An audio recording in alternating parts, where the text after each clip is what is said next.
देखिए द्विघात समीकरण जो चैप्टर है उससे इबारती जो सवाल है 6 नंबर का आता है द्विघात समीकरण से। इसमें सबसे ज्यादा इम्पोर्टेंट है कि एक नाव शांत जल में जिसकी चाल 15 किलोमीटर प्रति घंटा है वो तो बिल्कुल तैयार ही होना चाहिए। उसके बाद उसी चैप्टर से कुछ इम्पोर्टेंट सवाल बताते हैं जो बोर्ड पेपर में आते हैं। देखिए एक सवाल है आपका कि एक समकोण त्रिभुज की समकोण बनाने वाली भुजाएं 5 x सेंटीमीटर और 3x-1 सेंटीमीटर है। एक त्रिभुज का क्षेत्रफल 60 सेंटीमीटर स्क्वायर हो तो त्रिभुज का क्षेत्रफल ज्ञात कीजिए। एक समकोण त्रिभुज है, समकोण त्रिभुज तो जानते ही हो, ऐसा त्रिभुज जिसका एक कोण कई अंश का हो, 90 अंश का हो, समकोण त्रिभुज कहलाता है। और समकोण त्रिभुज का क्षेत्रफल क्या होता है, यानी ऊंचाई अगर पता हो तो त्रिभुज का क्षेत्रफल होता है 1/2 आधार गुणित ऊंचाई, 1/2 लंब ही उसकी तो ऊंचाई हो जाएगी और आधार तो पता है तुम्हें। देखिए दो भुजाएं जब आपको पता है तो दो निकल आएंगी, तीसरी कर्ण बनेगी तो उस पर पाइथागोरस प्रमेय लगा देंगे तो निकल आएगी। एक समकोण त्रिभुज की समकोण बनाने वाली भुजाएं, एक समकोण त्रिभुज बना देते हैं हम जिसकी समकोण बनाने वाली भुजाएं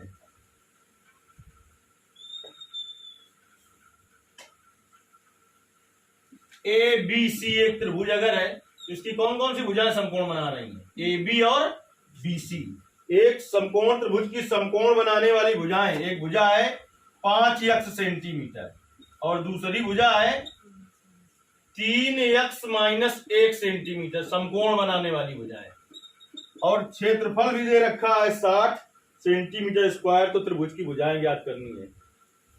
तो देखिए समकोण त्रिभुज का क्षेत्रफल क्या होता है, यानी ऐसा त्रिभुज जिसकी ऊंचाई पता हो। समकोण त्रिभुज ए बी सी का क्षेत्रफल दिया है कितना, 60 सेंटीमीटर स्क्वायर दिया है। अब देखिए समकोण त्रिभुज का क्षेत्रफल होता है 1/2 आधार, आधार क्या है ए बी गुणते ऊंचाई, हिंदी में लिख देते हैं एक बार, 1/2 आधार गुणते ऊंचाई, आधार गुणते ऊंचाई बराबर कितना है 60 सेंटीमीटर स्क्वायर या 60 सेंटीमीटर। 1/2 आधार कितना है 5x, ऊंचाई कितनी है 3x-1 बराबर 60। तो देखिए दो इधर भाग में उधर का में जाएगा गुणा में, तो 5x का इसमें गुणा कर दीजिए, कितना हो जाएगा 15x² - 5x बराबर 60 दूनी 120। अब 15x² - 5x - 120 बराबर 0। 120 में 5 का भाग चला जाएगा तो 5 कामन ले लें, चला जाएगा नहीं चला जाएगा, चला जाएगा। तो 5 कामन ले लीजिए तो कितना आ जाएगा 3x² - x कितनी बार जाएगा 5 दूनी 10, 5 चौको 20 बराबर 0। ये इधर का m है, गुणा में उधर भाग में जाएगा, 0/5 0 हो जाएगा। 3x² - x - 24 बराबर 0। x के पद में द्विघात समीकरण इसे ऐसा तोड़ना है कि जोड़ने घटाने पर माइनस का x आए और गुणा करने पर 24 तिरका, तुम्हें पता है 24 तिरका 72x² आए, वो भी माइनस का, वो भी माइनस का। तो 3x² माइनस का 9x प्लस का 8x - 24 बराबर 0।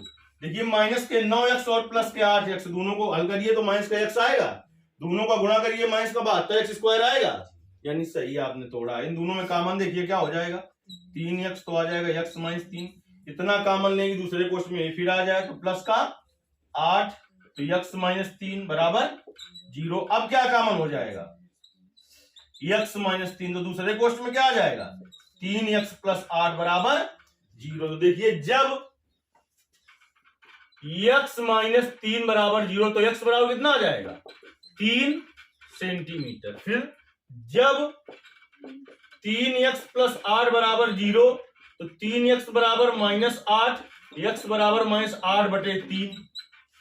अब देखिए ये क्यों, ये क्या हो जाएगा अमान्य, क्योंकि x का ये मान ले लेंगे तो भुजाएं ऋणात्मक आएंगी।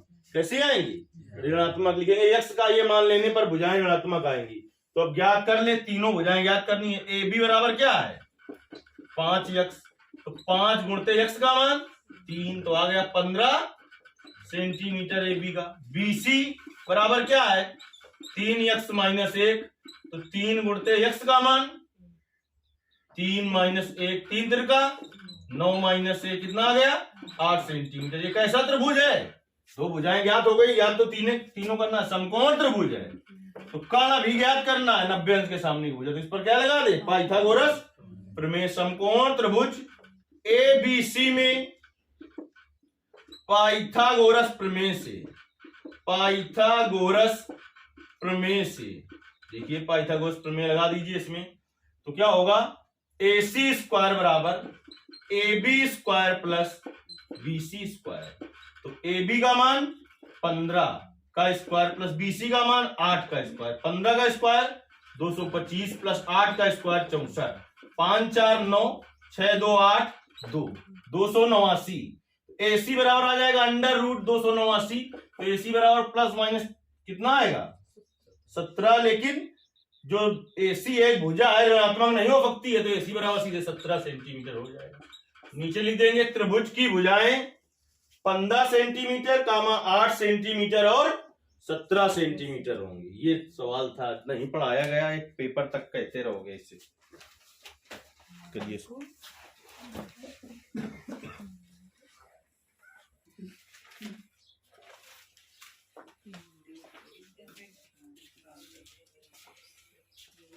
देखिए दूसरा सवाल है, 3 वर्ष पूर्व रहमान की आयु का व्युत्क्रम अब से 5 वर्ष पश्चात आयु के व्युत्क्रम का योग 1/, कितना बोला था 3 है, तो उसकी वर्तमान आयु ज्ञात कीजिए। मान लें कि वर्तमान आयु कितनी है। सवाल आपका ये है कि 3 वर्ष पूर्व रहमान की आयु का व्युत्क्रम अब से 5 वर्ष पश्चात आयु के व्युत्क्रम का योग 1/3 है, तो वर्तमान आयु ज्ञात करनी है। माना रहमान की वर्तमान आयु, रहमान की वर्तमान आयु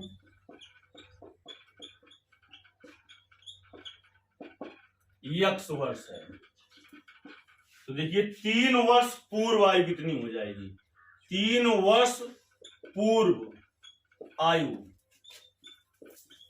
पूर्व मतलब पहले, पहले कम होती है, तो x माइनस 3 वर्ष। फिर कहता है अब से 5 वर्ष बाद, अब आयु कितनी है, अब आयु x वर्ष है, आपका मतलब वर्तमान, आपका मतलब क्या होता है 5 वर्ष बाद आयु या रहमान की आयु बराबर क्या हो जाएगा x प्लस 5 वर्ष। प्रश्नानुसार कहता है 3 वर्ष जो आयु है, 3 वर्ष पूर्व जो आयु है उसका व्युत्क्रम, इसका व्युत्क्रम क्या होगा 1/x माइनस 3, और 5 वर्ष बाद जो आयु है उसका व्युत्क्रम क्या होगा 1/x प्लस 5 का योग, योग का मतलब प्लस कितना है 1/3 है। एलसीएम क्या हो जाएगा x माइनस 3 और x प्लस 3। मोतीलाल मोबाइल में खेल रहे हो, इससे कट जाएगा, क्या आ जाएगा x प्लस 5, इससे कट जाएगा, क्या आ जाएगा बराबर 1/3, तो x plus x 2x, 5 minus 3 2 इसका गुणा कर लो चाहे यहीं पर, x square plus 5x minus 3x minus 15 बराबर 1/3, इसका गुणा इसमें होगा, 1 का गुणा इसमें होगा, तो क्या हो जाएगा 3 दूनी 6x प्लस 6 बराबर, इसको इसमें घटा लेना अपना, तो 1 का गुणा कर देंगे, फिर तो क्या आएगा x square plus 2x minus 15, सबको एक तरफ पहुंचाओ, तो x square plus 2x minus 15 minus 6x और माइनस 6 बराबर 0, तो x स्क्वायर प्लस का 2x माइनस का 6x माइनस का 4x माइनस का 15 और माइनस का 6 माइनस का 21 बराबर 0। इसको ऐसा तोड़ना है कि जोड़ने घटाने पर कितना है माइनस का 4x है, गुणा करने पर माइनस का 21x स्क्वायर है, 7 Trika 21, x square minus 7x plus 3x minus 21 बराबर 0, x कॉमन ले लो तो x माइनस 7 प्लस 3 कॉमन ले लो तो x माइनस 7 बराबर 0। अब क्या कॉमन हो जाएगा, x माइनस 7 तो दूसरे कोष्ट में क्या आ जाएगा, x प्लस 3 बराबर 0। तो जब x माइनस 7 बराबर 0 तो x बराबर 7 वर्ष, जब x प्लस 3 बराबर 0 तो x बराबर -3। अमान्य क्योंकि आयु ऋणात्मक नहीं हो सकती है। -3 का मतलब क्या हुआ, जन्म लेने के 3 वर्ष पहले की बात है।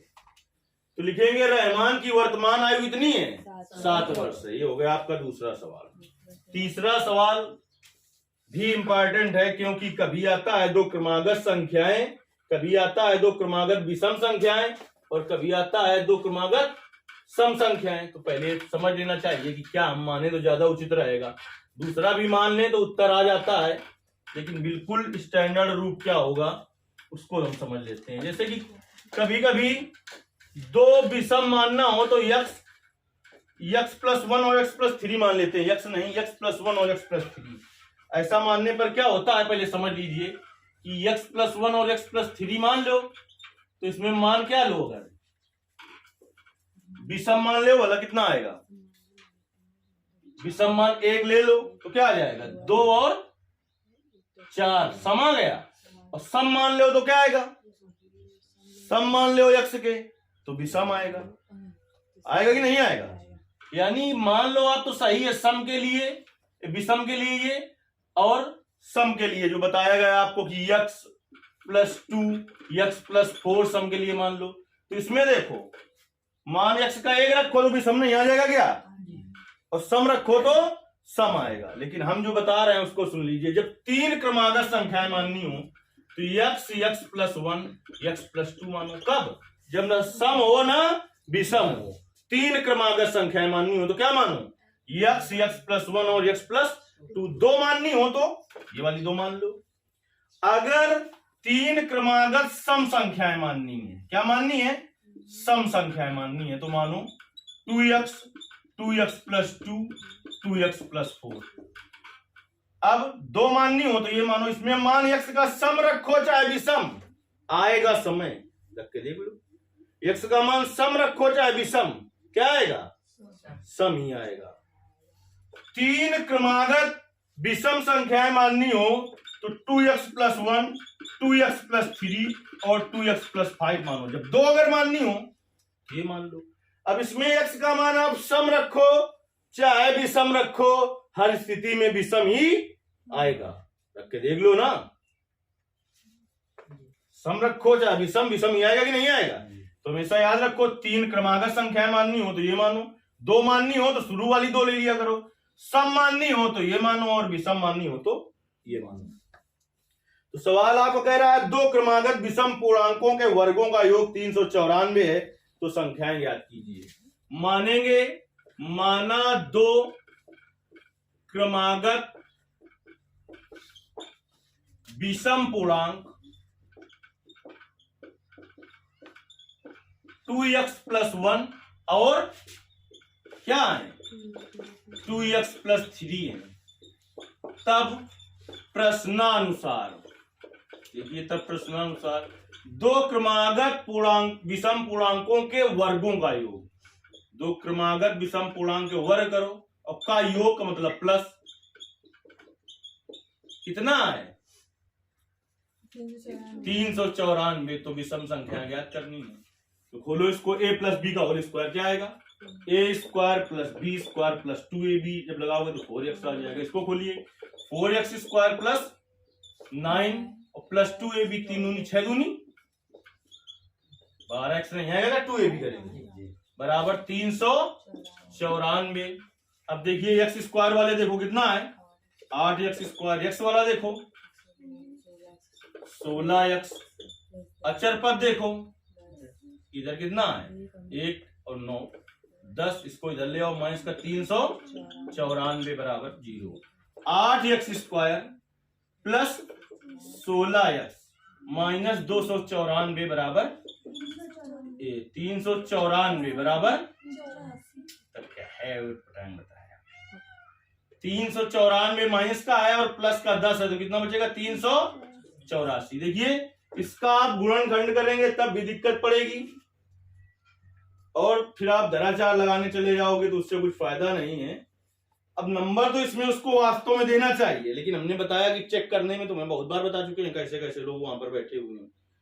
हो सकता है उन्हें पता ही ना हो, सीधे हल करके इसी से दिया गया और आपने धराचार लगा दिया तो काट भी सकते हैं क्लास ना कि सर जी हमारा सही है, तो सर जी फिर एक बार देख लेंगे। इसलिए पहले देखिए कॉमन हो सकता है इससे, अगर ले लो तो गुणनखंड करने में आसानी रहेगी।